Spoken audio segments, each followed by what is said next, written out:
আপনি কি লক্ষ্য করেছেন কিছু মানুষের প্রার্থনার উত্তর খুব দ্রুত আসে? অনেকেই মনে করেন এটা শুধু ভাগ্য, কিন্তু বাইবেল একটি গুরুত্বপূর্ণ বিষয় শেখায়।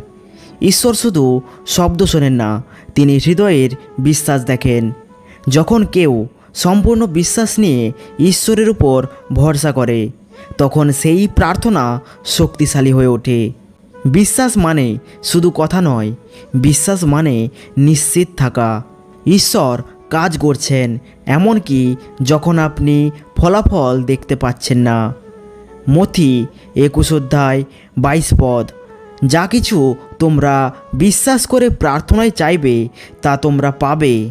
প্রিয় বন্ধুরা, তাই প্রার্থনার সময় বিশ্বাস সবচেয়ে গুরুত্বপূর্ণ।